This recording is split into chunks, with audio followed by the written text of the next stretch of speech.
तो आज हम बात करने वाले हैं जो फिलहाल ही में आई मूवी ब्रह्मास्त्र के बारे में। इसके ग्राफिक्स और विजुअल बहुत अमेजिंग है। तो आज से सदियों पहले कहानी की शुरुआत होती है। हम देखते हैं कि गॉड शिव को प्रसन्न करने के लिए बहुत सारे ऋषि मुनियों ने तपस्या की। इसलिए भगवान ने खुश होकर उन सभी को वरदान में कुछ शक्तियां दी। उन सभी में कुछ अस्त्र थे। किसी को नंदी अस्त्र, किसी को वानरम अस्त्र, किसी को जल अस्त्र मिला तो किसी को अग्नि अस्त्र। और इस पर्टिकुलर ग्रुप को नेम दिया गया ब्रह्मांश यानी ब्रह्मा का अंश। और इसी तरह बहुत समय गुजर गया तो ये अस्त्र पीढ़ी दर पीढ़ी ट्रांसफर होते चले गए। लेकिन उन अस्त्रों में से एक अस्त्र ऐसा भी था जिसका नेम ब्रह्मास्त्र था। वो बाकी अस्त्रों से पावरफुल था और उसमें इतनी शक्ति थी कि कोई उसकी शक्ति को कंट्रोल नहीं कर पा रहा था। इसलिए सभी ऋषि मुनियों ने अपनी शक्तियों से उस अस्त्र को एक पत्थर के अंदर डाल दिया। लेकिन उनमें एक विभीषण पैदा होया था और वो उस अस्त्र को लेना चाहता था। उसके बाद सीन शिफ्ट होकर प्रेजेंट में जाता है और हम एक साइंटिस्ट को देखते हैं और इस साइंटिस्ट का नेम मोहन होता है। उसके बाद हमें पता चलता है कि उस पत्थर को सेफ रखने के लिए उसको 3 पार्ट्स में बांट दिया था ताकि कोई उस अस्त्र की शक्तियों का गलत इस्तेमाल ना कर सके। असल में उनमें से एक टुकड़ा मोहन के पास था और उसको लेने विलन भी वहाँ पहुँच चुके थे। इसलिए मोहन उसको छिपाने के लिए अपने ब्लड का इस्तेमाल करता है, जिसकी वजह से वो टुकड़ा एक दूरबीन में ट्रांसफर हो जाता है। इसलिए वो उसको ढूंढने में काफी टाइम लगा देते हैं लेकिन वो उन लोगों को नहीं मिलता। इसलिए वो विलन मोहन से सच निकलवाने के लिए उसको टॉर्चर करने लग जाते हैं। बट मोहन के पास वानरम अस्त्र होता है जिसकी पावर थी कि वो जंप करके अपने आप को प्रोटेक्ट कर सकता था। इसलिए मोहन उसका यूज करके वहाँ से निकल जाता है। काफी टाइम बीतने के बाद मोहन उसी जगह वापस जाता है। उसको लग रहा था कि अब सब कुछ शांत हो गया होगा, लेकिन ये उसकी सबसे बड़ी भूल थी। वहाँ पहुँच चुकी थी जिसका नेम जुनून था और उसके पास अग्नि अस्त्र की शक्ति थी। वो उसको अपनी शक्तियों से अनकॉन्शियस कर देती है और उसे बाकी टुकड़ों के बारे में पूछती है। असल में दोनों टुकड़ों में से एक टुकड़ा काशी में था और दूसरा टुकड़ा हिमाचल में था। उससे पहले कि जुनून उससे और इन्फॉर्मेशन ले पाती, मोहन होश में आ जाता है और अपना बलिदान दे देता है ताकि ये राज उसके साथ ही दफन हो जाए। उसके बाद सीन शिफ्ट होकर इस मूवी के मेन कैरेक्टर शिवा पर जाता है। शिवा का शुरू से ही म्यूजिक में इंटरेस्ट था। म्यूजिक ही उसकी दुनिया थी। इसलिए वो एक फंक्शन में सेलिब्रेट कर रहा होता है। शिवा को उन सब के बीच एक लड़की दिखाई देती है जिसका नेम ईसा होता है। इसलिए वो ईसा को पहली बार देखते ही रह जाता है। वो उसको ढूंढने के लिए हर जगह तलाश करता है। उसके बाद हम देखते हैं कि शिवा कोई नॉर्मल लड़का नहीं था। असल में जो भी इंसिडेंट मोहन के साथ हुए वो शिवा को लाइव दिख रहे थे और उस शक्ति को प्रोटेक्ट करने के लिए उसका रक्षक पैदा हो चुका था। असल में शिवा ही वो रक्षक था। उसके बाद काफी दिन गुजर जाते हैं और एक दिन माँ दुर्गा की भव्य पूजा होने वाली थी। इसलिए उस प्लेस पर इत्तेफाक से शिवा भी चला जाता है और उसकी दूसरी बार मुलाकात ईसा से होती है। उसके बाद दोनों में बात आगे बढ़ती है और शिवा ईसा को बताता है कि उसके मम डैड गुजर चुके हैं और अब वो अनाथ है क्योंकि उसके घर में आग लग गई थी और इस दौरान उसकी मम गुजर गई। लेकिन वो अपने पीछे शिवा के लिए एक गिफ्ट छोड़ गई। इनकी बातों के दौरान शिवा को विजुअल आने शुरू हो जाते हैं कि मोहन ने उस अस्त्र के राज को छुपाने के लिए अपनी कुर्बानी दे दी और अब जुनून दूसरे टुकड़े को हड़पना चाहती थी जो काशी में था।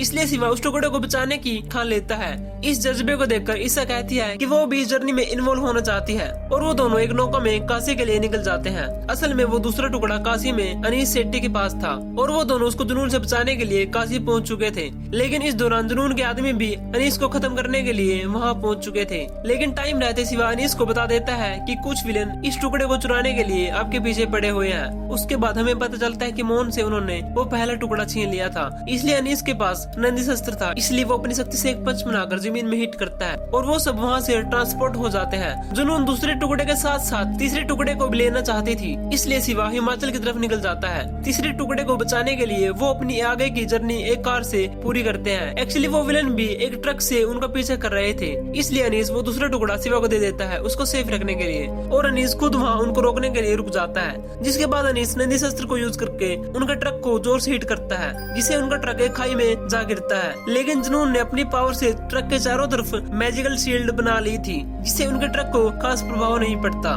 उसके बाद सीन शिफ्ट होकर शिवा पर जाता है जो एक कार से आगे बढ़ रहा होता है। लेकिन उनके पीछे वानरम अस्त्र की शक्तियों के कारण जुनून का एक साथी पहुंच जाता है। वो शिवा से ब्रह्मास्त्र का टुकड़ा लेने की कोशिश करता है लेकिन किसी तरह से ये दोनों अपनी जान बचाकर आगे बढ़ जाते हैं। एक प्लेस पर पहुंचने के बाद शिवा और ईसा को लगता है कि उन्होंने इस विलन को पीछे छोड़ दिया। लेकिन अचानक से वो वहाँ आकर ईसा को पकड़ लेता है और उसको मारने वाला होता है। ये देखकर शिवा का अग्नि अस्त्र एक्टिवेट हो जाता है और वो अपनी पावर से उसको जलाकर डिस्ट्रॉय कर देता है। और ये सब गुरु भी देख रहे होते हैं जिनके पास वो तीसरा टुकड़ा था। उसके बाद वो गुरु के यहाँ रुक जाते हैं और शिवा को विजुअल आ रहे थे कि कैसे उनके घर में आग लग गई और उसने अपनी मम को खो दिया। और चोट खाई जुनून अपने मालिक से और भी शक्तियां लेने जाती है और उसको पिछली स्टोरी बताती है जो भी इसके साथ हुआ। अब जुनून का मालिक वही विभीषण है जिसने सदियों पहले ब्रह्मास्त्र को चुराने की कोशिश की थी। और वहाँ गुरु के आश्रम में ब्रह्मांस ग्रुप के सभी मेंबर आ जाते हैं जो उस लड़ाई को खत्म करने वहाँ आए थे जो शिवा से अनजाने में शुरू हुई थी। और अब शिवा की नींद भी टूट चुकी थी।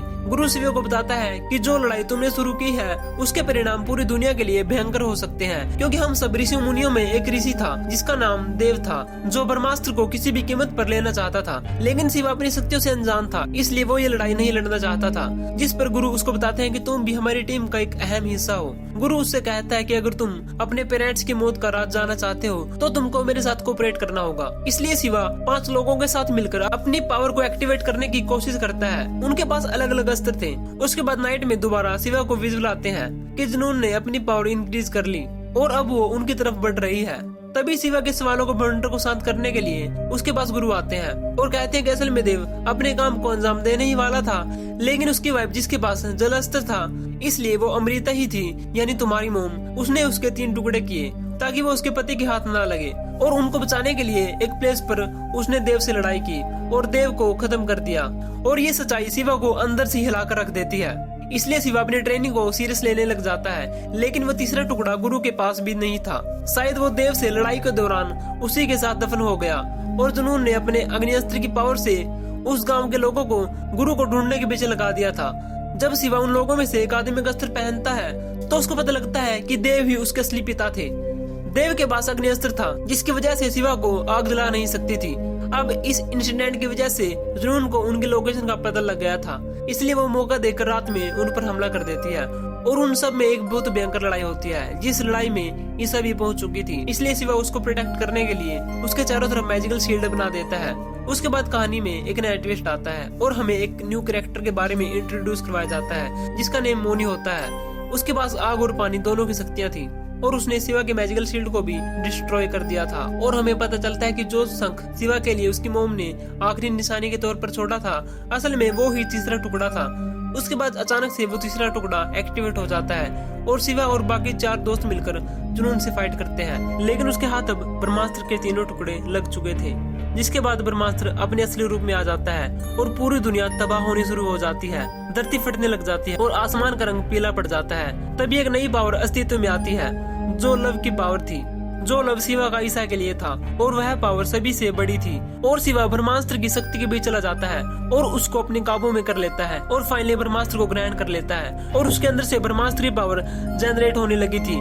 उसके बाद सब अचानक से शांत हो जाता है और ब्रह्मास्त्र की पावर एक्टिवेट होने से देव जो एक पत्थर में कैद था वो भी अब आजाद हो चुका था। और इसी सीन के साथ ये मूवी खत्म हो जाती है।